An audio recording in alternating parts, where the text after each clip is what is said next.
We are live, gentlemen.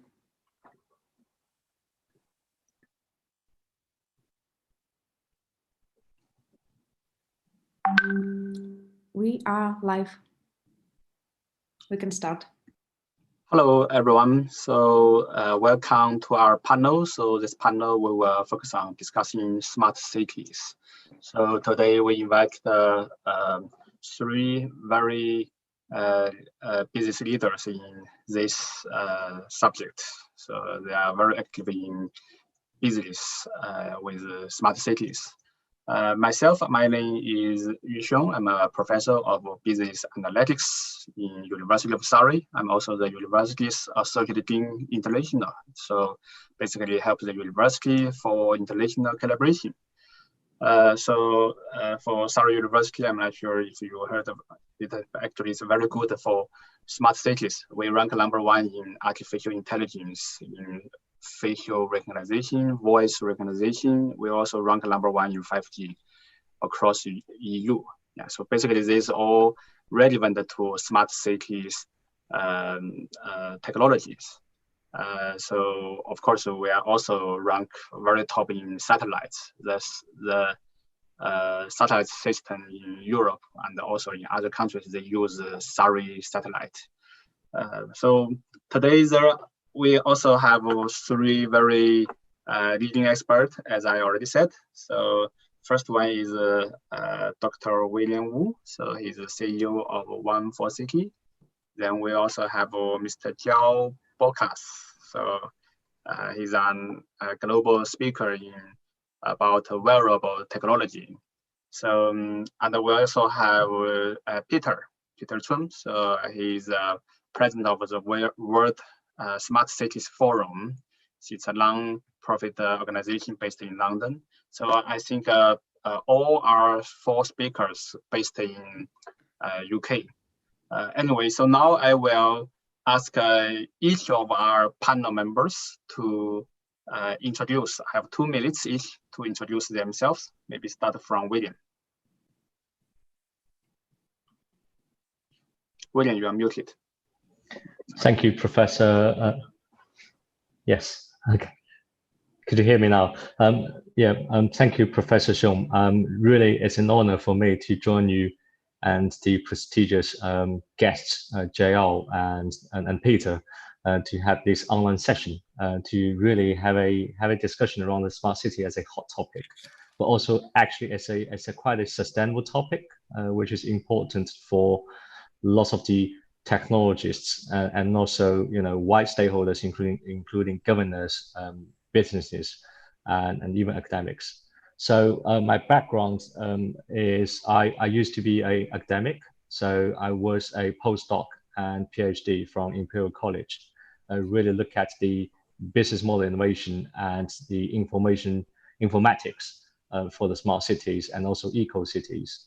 I am the founder and also the CEO for One4City, which is actually a one-stop solution shop for smart city development all over the world, especially with a focus on the UK market and Chinese market. And we have helped with the Chinese developers to plan and also implement a smart city development in their local regions. And we've also been lucky enough to win the top 5 smart town development in 2019.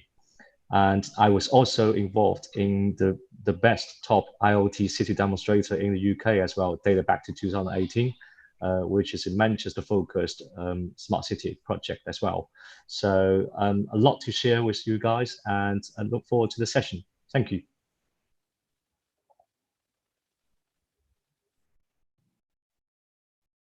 Sorry, I muted myself. So may I ask maybe Joao to be the second speaker to introduce yourself? Yeah. Well, good afternoon, gentlemen, and Professor Yu. Thank you so much for that introduction and lead the panel. I'm delighted to be here. Thank you, William, for your introduction, and nice to meet you, Peter. So a bit about myself. I'm Portuguese, a global citizen living in UK for nearly 20 years. I'm heavily involved in emerging technologies. I'm a global keynote speaker and also a technology entrepreneur and influencer. But my particular focus, I'm heavily involved in wearable technologies.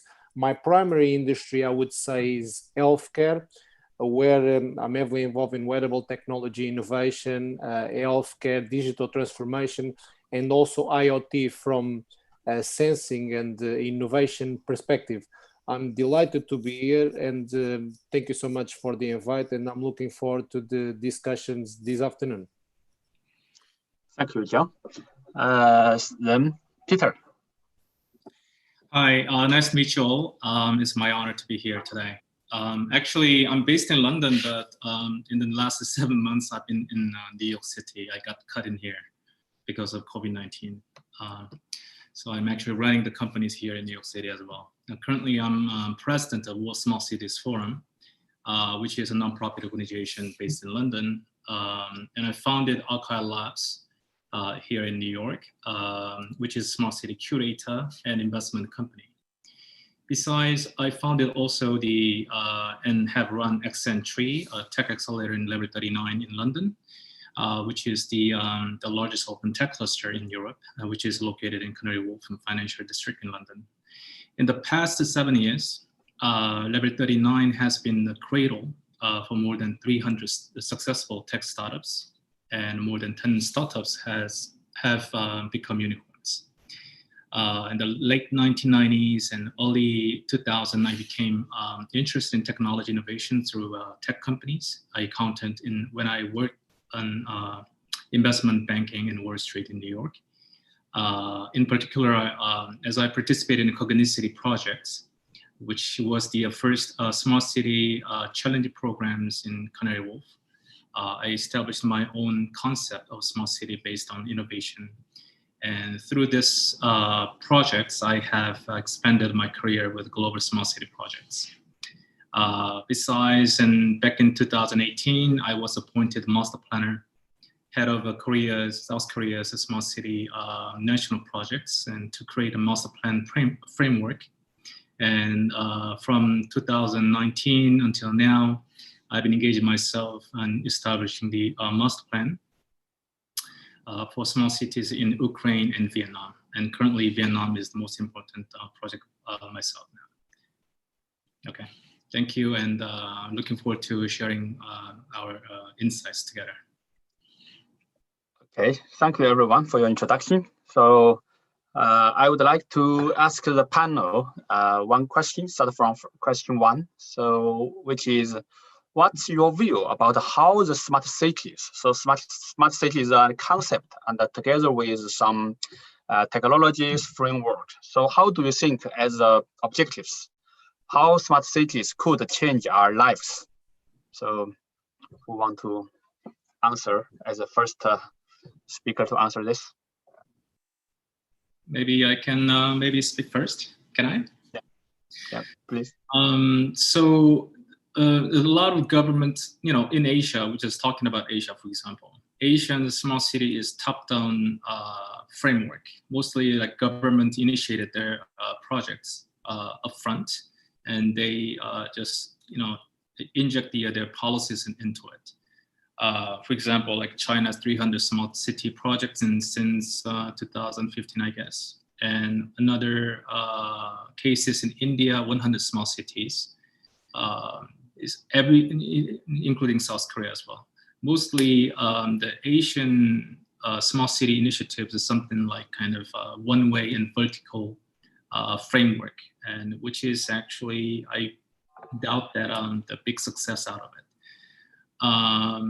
But mostly the smart city concept is not only the technologies embedded in the city, but also we have to think about how to make the people feel much more satisfied or maximize their happiness.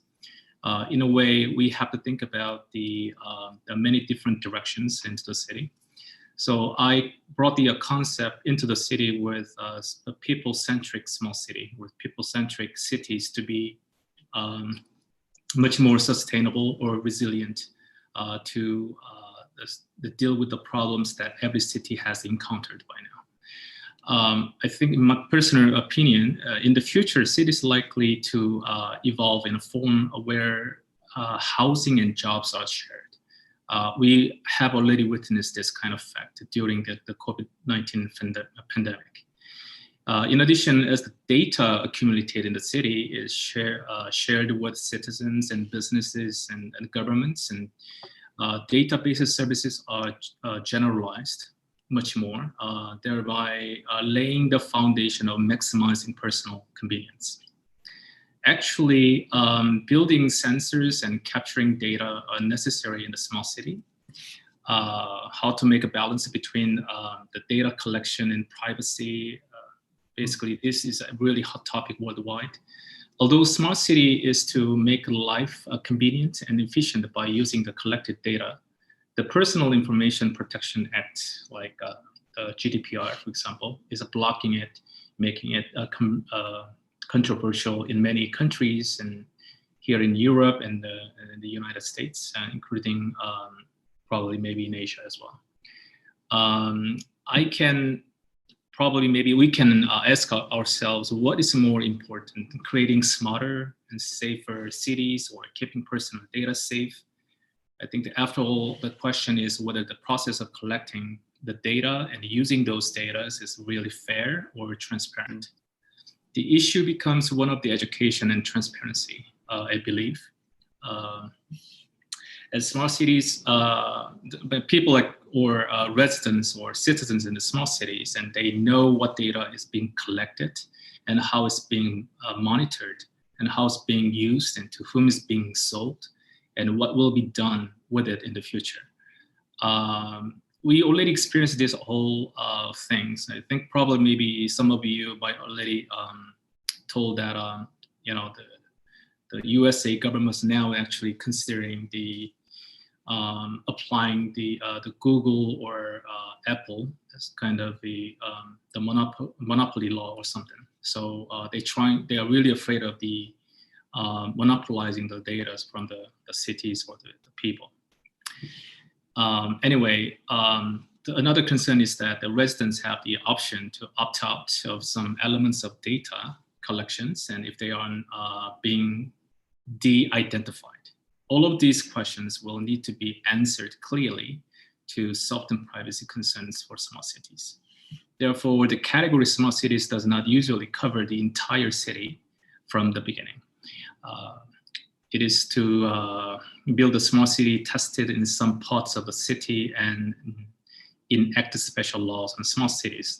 This small city special law makes it possible to share personal information so that the benefits that an individual in the city can receive when sharing personal information are specified. So I think the data collection and data usage will be the future lives of all the residents or the people or citizens can experience. Okay, thank you very much. So any other views from the panel? Yeah, I like that, Peter. I mean, so many challenges, also the benefits, but also some of the challenges with the process and governing laws and everything. But what I would like to talk about, and is actually correlated to my expertise, is global health. If we talk about health, our cities have a deep impact on our quality of life and towards our health. So what I would like to see in the vision of the future is our cities, becoming smarter, but also enabling these technologies that I believe we're going to address and talk here to make our lives more active and healthier in the future. And we can talk about sensors, we can talk about other things. So health is actually extremely, extremely important in terms of environment, but creating an environment when people feel safe, feel more protected, and also feel that they want to be, want to live there. But just a note, where and how we live counts towards 2/3 of the health outcomes of an individual. So that tells you that it's extremely, extremely important for our health. So I could talk about other things. I mean, security, safety. I mean, some of the challenges, Peter, you already mentioned there, even resilience, governments. We could talk about education, affordability, mobility is actually a world in itself.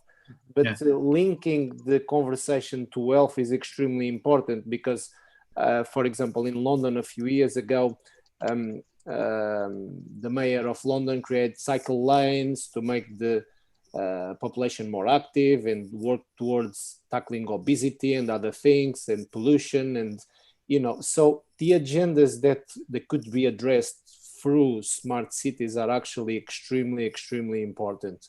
And they could all be linked in one way or another. Of course, technology will play a major role in there.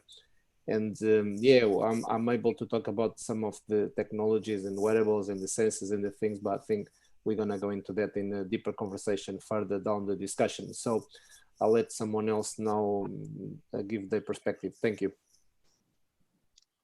Okay, thank you. William?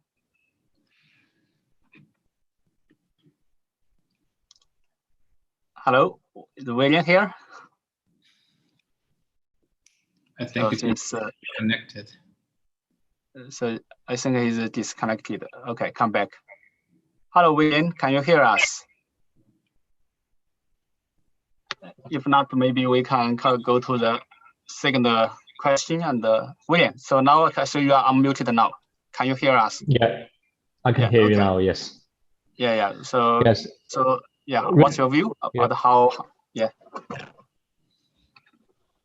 Yeah, sure. So I really want to echo with the two panelists just now. So on the first hand, we really need to have a balance between the digital privacy and also the digitalization ambition in the smart city initiatives. On the second hand is we also need to look at the human-centered approach. So really, what are the actual smart city use cases that is, you know, based on where the human requirement looks like. So we normally, when we look at the smart city initiatives, sometimes we look at into multiple verticals. So we looked at smart transport, we look at smart government, we looked at the smart energy, and we also sometimes look at smart environment.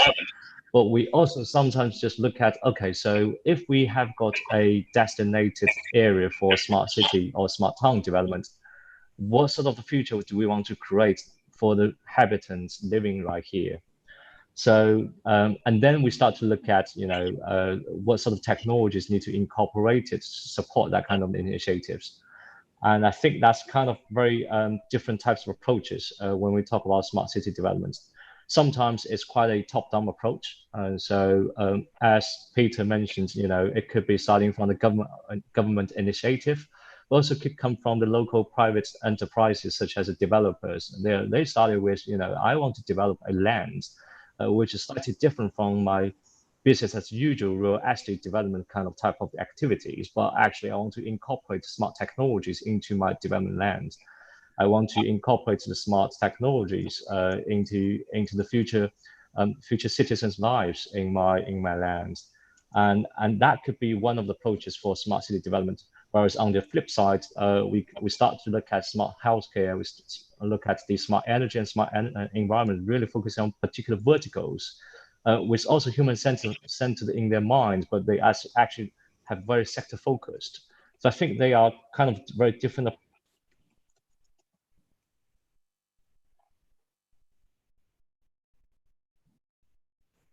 Well, I think the connection from William is not very good, right? Yeah. I think we lose the signal again. Yeah. Then maybe, oops, skill there. I'll start to realize what smart city is about. Sorry, did I? Yeah, you lose the bit. Yeah. Could you hear me? Yeah.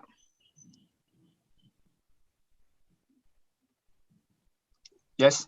I was in and out. Yeah, I also sort of hear you guys in and out as well. But sorry. So what I want to highlight is this is an evolving concept. Apparently, smart city development itself is an evolving activity. It's not a single, in the smart city goal in the next 5 years or 10 years. It's nothing like that. It's always, talking about the version 1.0, 2.0, 3.0, and 4.0. And that sort of reflects it as an ongoing activities, which is constantly under fine-tuning and constantly under evolution in our city. So for the purpose of the discussion today, we can particularly focus on some particular topic if we are interested in digital privacy, or we can have some particular focuses to discuss a little more in depth. Happy to do that. Okay, so that's good. So I have a different perspective from 3 different experts in smart cities about their view about how the smart cities can change our life. Yeah. So the second question I would like to discuss with you to say, there are so many projects, and every project that they have will help bring value to the society a little bit. So there are hundreds or thousands of, even more than that, of smart city related projects. But which one would be the most promising you think will bring the most impact, most importance to the smart city? Well, can I go first? Yes, yeah, please. So I believe that there are many different technologies that can be implemented or embedded in the city within the future city initiatives. Among them, I believe that you can actually draw the matrix. It's more than maybe 100 different fields, but because of the limited resources that a city has or municipality government have, they have to think about the prioritize which one they have to just go first, because smart city initiatives cannot be the same. So smart city in London, smart city in New York, smart city in Hong Kong, or smart city in Mumbai cannot be the same. So they have to think about what kind of the problems they have to deal with first. They have to make a decision to bring their solutions in a way of IT technologies or other technologies and hardware, software, or maybe governance, and all different kind of the options they have to think about. But I think that probably let me just give you an example in the current project I have in Ukraine and in London, and also in Vietnam.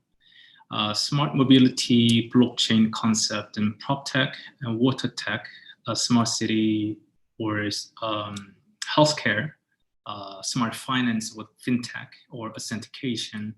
These are the kind of the possibly considered. Let's talk about mobility first, because the number one agenda for Hanoi Smart City, we are actually just dealing with right now, is the priority number 1 or number 2. Let me just give you some kind of background. There are studies that the traffic congestion cost the European Union, EU, more than 1% of gross domestic product, or maybe over, according to IBM, 100 billion euros in every year. And 20% of CO2 emissions are the byproduct in transportation. So these trends are inefficient and unsustainable. So moreover, they are also very expensive. They jeopardize the growth of the businesses and citizens, and constructing economies and wasting money. For example, New York is one of the most densely populated cities around the world. Population, buildings, and cars are occupied in a limited area.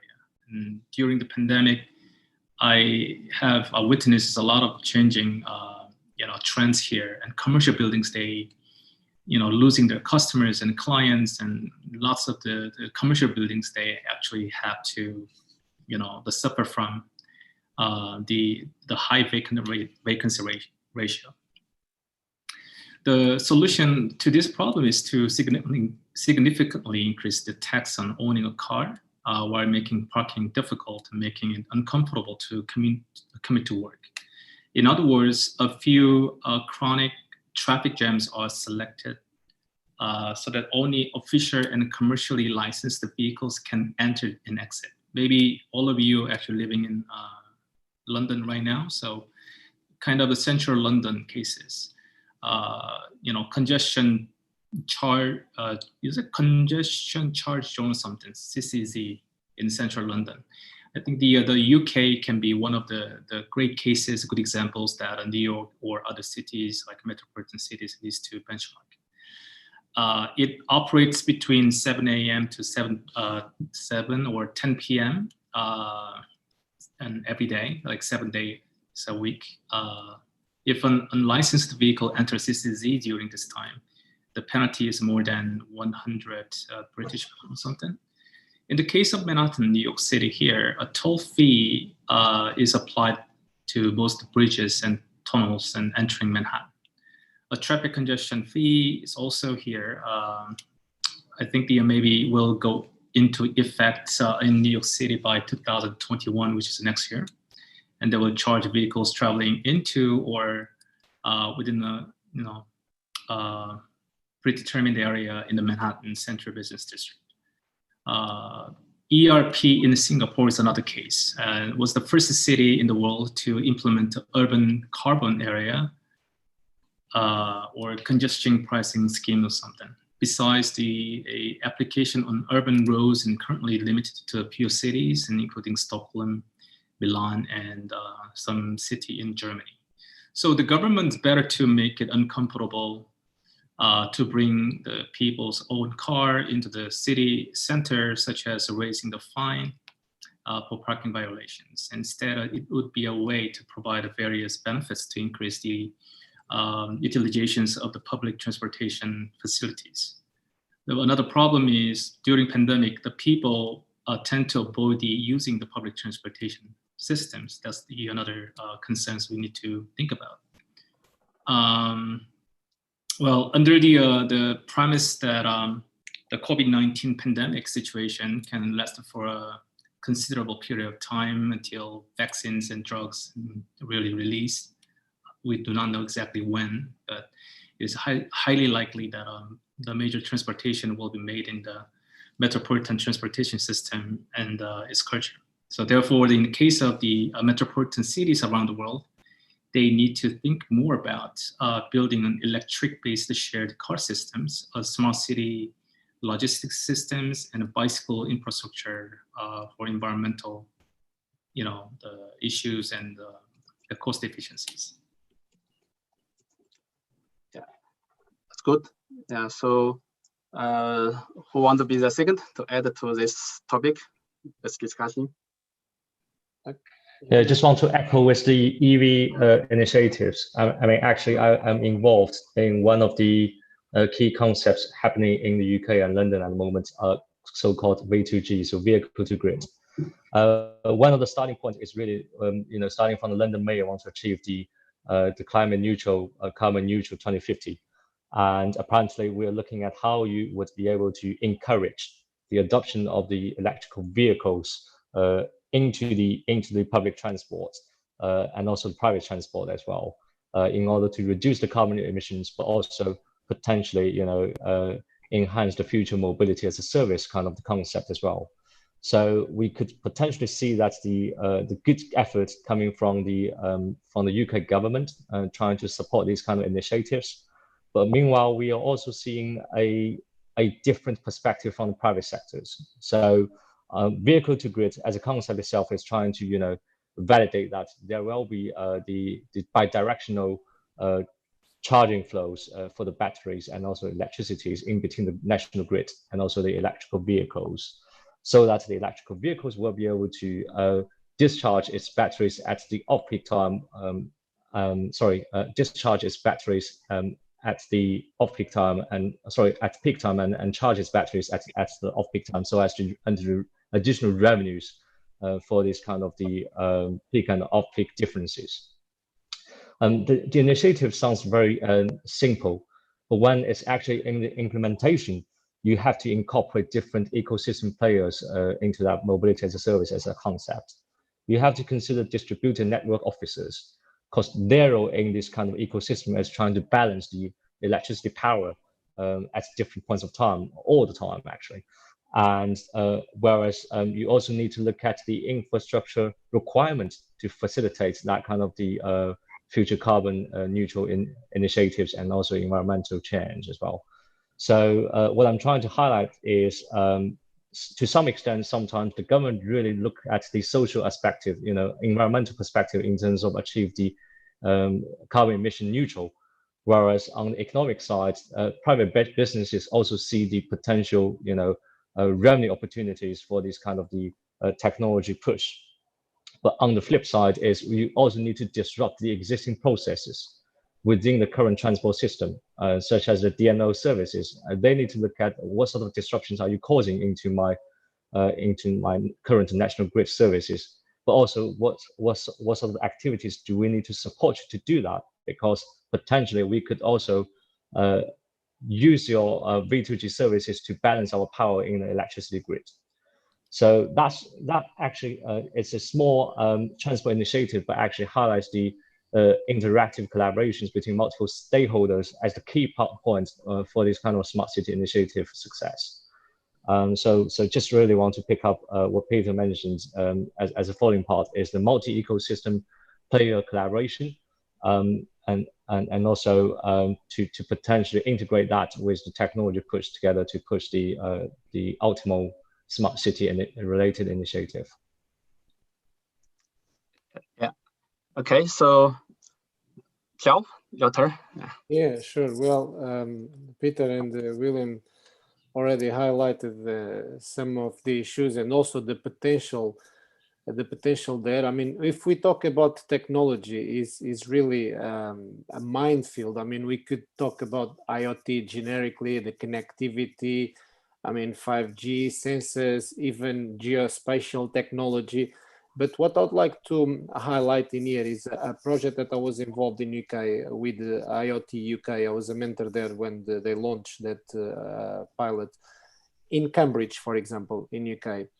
Is a highly dense population town, very nice for universities, a lot of green spaces, but the traffic is horrendous. And the quality of life can be affected if, for example, you feel a lot of frustration if you take 40 minutes to do a mile and a half or 2 miles. So I was involved in a project with the sensors and beacons and picking up, for example, some of the dense traffic zones, the pollution, but also air temperature. And then talking about health again, which is my area of my mission and my area of concern, we can then say, actually, this is a very safe place with less pollution to take our kids to the park, or this, for example, is a region that is safe for people with COPD and even asthma. So then that gathering of intelligence is extremely important if we're talking about, for example, quality of air for certain health conditions. Collecting data now is becoming more and more easier with the sensors, with geolocation, with things that up in the air antennas that we can get a lot of data. One of the challenges is transforming that data into meaningful insights, because I think now we can start entering this era of having too much data, and I don't want to be controversial in here, but big data on its own, and I hear a lot of experts saying big data technology. Big data is not a technology. Big data is a capability of having a lot of data. I mean, the technology is actually applying several technologies to the data, predictive analytics or IoT and some artificial intelligence now and other emerging technology. So, I mean, it's great to have William and Peter in here because they have a bigger and a deeper understanding in certain areas. I'm not on a process of building smart cities. I'm heavily involved in emerging technologies and health. So I'd like to see like some of these agendas evolving but converging around enabling people to have a better quality of life and actually building smart cities where people want to live. I'll go back to Cambridge because this project was actually highly significant, and also it was kind of groundbreaking because it was 3-4 years ago and nobody was doing anything like that. It was a bit of an experiment, a big IoT deployment, but it was great because then we start kind of correlate what is possible to do, so even linking it to public transport and other things. So yeah, the potential is enormous, but also the challenges are also great. But I'd like to see where this all evolve in the next few years. Yeah, I think we have discussed several perspectives about this. What is the most promising technology that in your mind? Actually, I also have some vision in my own mind. Okay, so I actually think I would very much looking forward for a technology that, of course, we already saw it. A very, very advanced VR technology enable us always work from home, right? So we're not Zoom is already good. We can work from home, but if we use that glass and then we can say everybody just sit beside me, I can talk easily with each other. And of course, with much better 5G connection, and we can always project ourselves using the VR project. Actually, I noticed that our university, Surrey University, already have this technology. It can project any audience to any sports game. You can find yourself standing in the middle of a live sports football game. Okay, so or project yourself to any place. I think I remember the movie called the King's Arm. I forgot. That's a very famous movie about the agent, so spy. So you can wear this glass. You can see all your colleagues sitting in front of you. Okay, and in that way, so we don't need to go to different place, cities, countries for face-to-face meeting. Yeah, you can face them just in your home. Okay, so I think this can really save us a lot of time and also reduce the energy. And we maybe don't need the electronic vehicle, maybe, so we don't need to go anywhere. But anyways, it's just my own personal perspective. Yeah, but I just think all you said is very, very important. And so I just think if we can bring this opportunity into reality, now what we should do, what's the plan? Okay, so is there any way we can, or how you think we should help each other, work with each other, collaborate with each other as the next steps? Okay, so from your own perspective, how you think, okay, so we can collaborate. Yeah. So who want to be the first to answer? So what was the question again? I'm sorry. So what's the next stage? How we should collaborate to deliver? We have our visions. Okay, how we should deliver our visions by collaborating together? What you can contribute to this plan, and how us can work with you? Okay. Can I go first again? I'm sorry. Yeah. So let me share maybe how we should collaborate to move to the next step for. Yeah, you have your vision for the smart cities. How we should collaborate and deliver them, work together. Can I show my material just quick? Yes, sure. Screen. Hold on a second.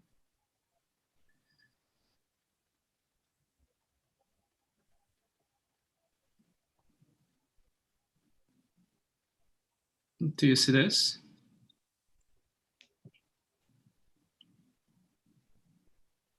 So actually, this is one of the part of my ongoing project with Hanoi, which is about $1 to $2 billion US.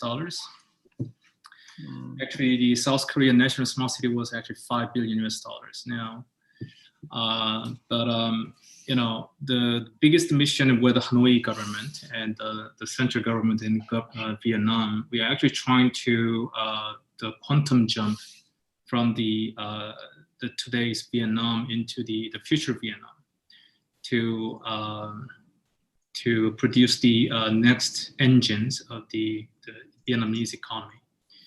So I actually suggested to the government in terms of the infrastructure, So because you cannot see the entire smart city scheme, because maybe majority of the cases of smart city in every project is invisible, like a blockchain concept or cybersecurity sensors. It's not really just, you cannot see. But sometimes we need some kind of platform that will be challenging, or something existed already, or maybe something kind of a new opportunities with the cities. So smart mobility, I already mentioned about it, and smart lives and safety and the smart energy, smart finance. This is actually the short, it's not a long-term thing. It's actually a mid-term and long-term approach by the, the government or maybe industries. So this will be embedded there. I think the 8.5 million population in Hanoi, they actually have distinctive the feature if you actually happen to go to Hanoi. About 4 to 5 million motorbikes are running around the city. Most of them actually run by gas or diesel. Is a highly polluted. I mean, so air pollution is a really big challenge to the city. So my mission to Hanoi Smart City is actually 25% out of the whole entire number of motorbike systems into electricity version, step by step. Actually, we're aiming at the 25% until 2025. So it's not about just changing the bike into the electricity, but will be also effect on other systems like platforms, like battery systems and EV charging stations and sensors, IoT devices, and 5G connected infrastructure. Everything is actually in there. And also the logistics, because the traffic jams is also another issues for the industries to spend a lot of money on it. So the Elon Musk's ideas on Hyperloop systems, we're not actually delivering the passengers to one city to another. We're trying to sending the freight in a shorter time to distribute all the parcels and the logistics and with the other different solutions anyway. So I'm not going to actually explain everything though. Innovation ecosystem in there is the most thing have to be happening in the city. So about 35% of the whole budget will directly go to the startups and tech companies. They can actually deliver their solutions and services and technologies in it. They can actually go there and they can actually just bring another ecosystem to have the direct change of the future model of the city. Because that's why the most important thing is about the people. What kind of people living in the city is the biggest concern that we are actually drawing the master plan of smart city. And this is water tech. Digital city is very important there. It's all connected. Digital twin is another concept we are trying to bring in. So because we're not actually building the smart city at once, we are testing it. We're just collecting the data. We let all the stakeholders, and including citizens and academia and industries and government, they collaborate each other, one side, to test it, validate it in a given time. So digital twin is, I know a lot of the cities and the industry, they're actually doing it right now, including the Singapore and other companies. But we are trying to do it in Hanoi or other smart city projects as well. And design, I'm gonna skip this part. R&D plug-in city is very important because mostly R&D expenditure is really high. Only a few percentage of the R&D cost will be actually finally come to an end with the commercializations. We're trying to maximize these actually successful cases out of this platform. And the regulation-free zone is very important as well, because we're talking about all the data thing and the cybersecurity and fintech authentication. This is all challenges in the existing regulation systems in many countries now. So we are trying to deregulate this concept into the designated area of each city, including Hanoi as well. And data market is one concept that I'm actually building right now. And some examples of the future solutions, for example, like waste management systems, energy and transportation, and society security. That will be, you can see it from this material. I cannot explain it fully, but this is a thing. One smart city concept or project cannot be successful because this is very limited. So the collaboration to successful,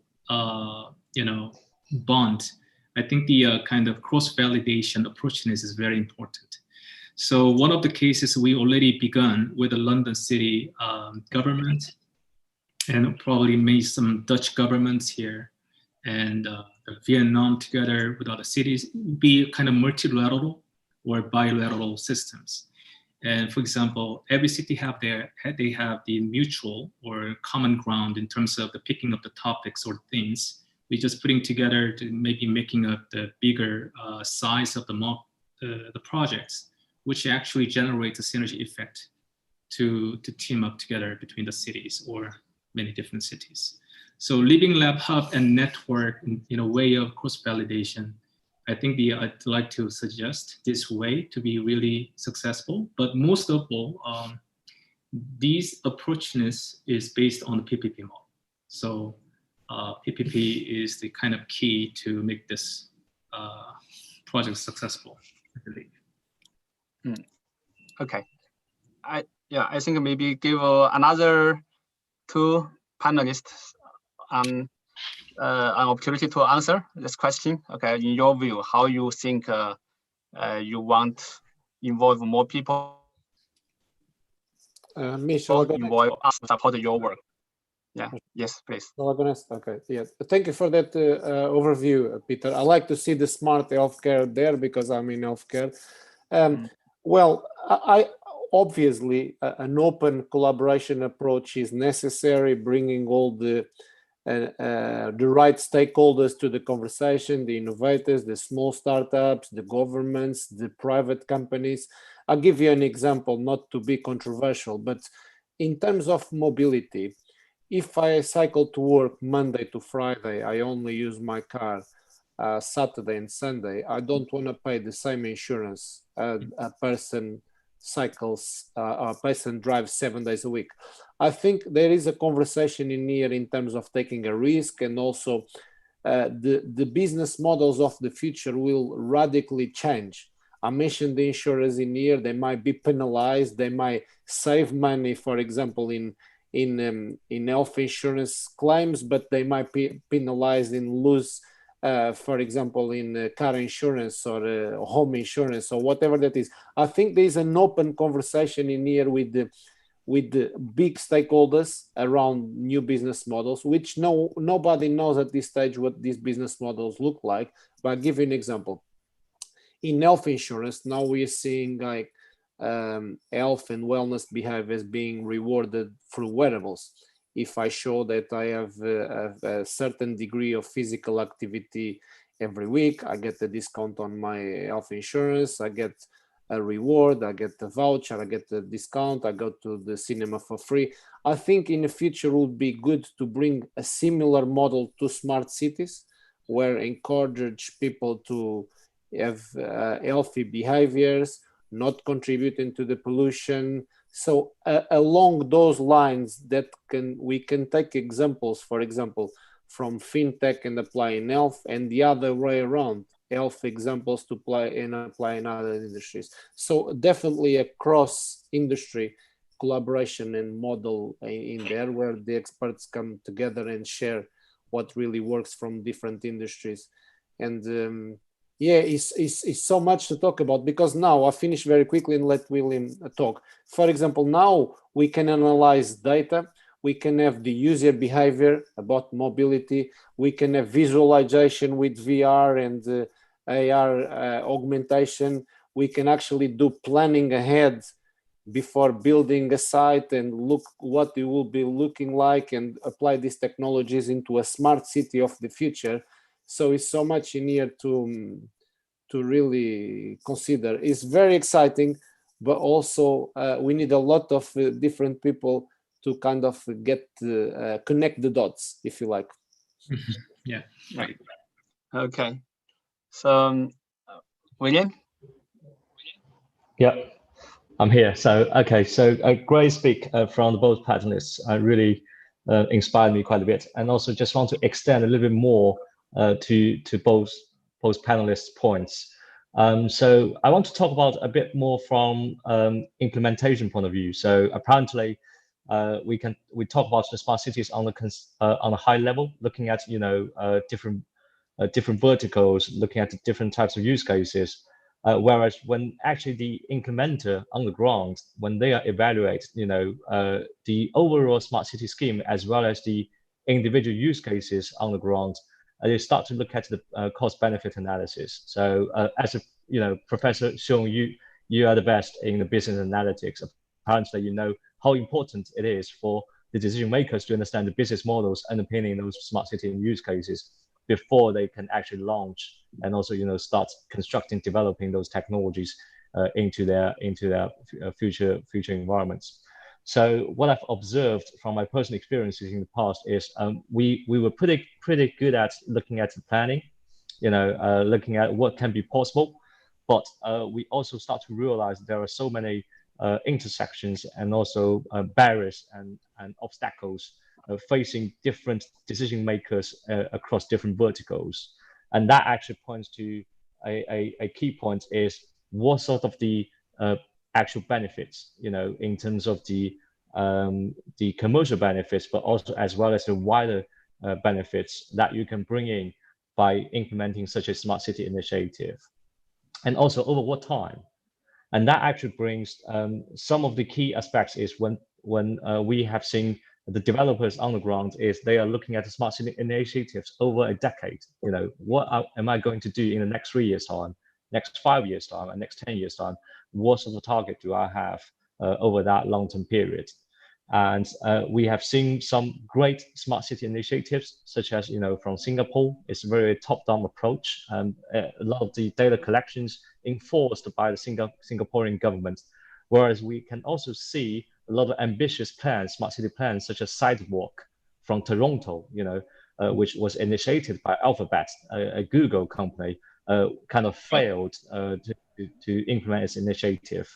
So that all brings to a lot of the rumors and also perspectives regarding would you be able to carry out a overall master plan for smart city over the next decade or even over the next couple of decades. So what I want to try to highlight is start from small, start with the good but also proper smart city initiatives, no matter whether it's transport, energy, or environment, or healthcare. Understand the sector in depth and apply the technologies appropriately, doing the data integration or technology integration appropriately with the key relevant stakeholders, and get the government support appropriately as well, is the key for any small individual smart city initiatives which coherently will be formed together to form a bigger initiative. I've seen quite a lot of failures in the past, to be honest. I've also seen a lot of the reserves from smart city developers as well. Once they have seen the planning stuff, they will start to question, what sort of the cost am I going to invest? What sort of the return can I get? And these are the key bits of the questions we have constantly facing all the time. And then we start to see the new business models emerging from that, which also still, I can say that it is still at the early stage. It's not mature enough, not saturated enough. And technology-wise, a lot of technologies are ready, but they are not so ready for the social and economic level. They are more or less at the technology level itself. So as a full spectrum consideration from my perspective. Okay, thank you. Yeah, I think we have a lot of information today, and of course we also got a lot of guidance from 3 experts. Because that I'm asked by the organizer that we need to finish at 5 to at 3:25. So basically now we're about on time. So I hope we can keep in touch. And if you have any inquiries as audience, you can write an email to us. And also as a panelist, I hope we could keep in touch and we share our expertise, our opportunity together, and we help each other. Okay, to build a very promising smart city future. Yeah. Thank you.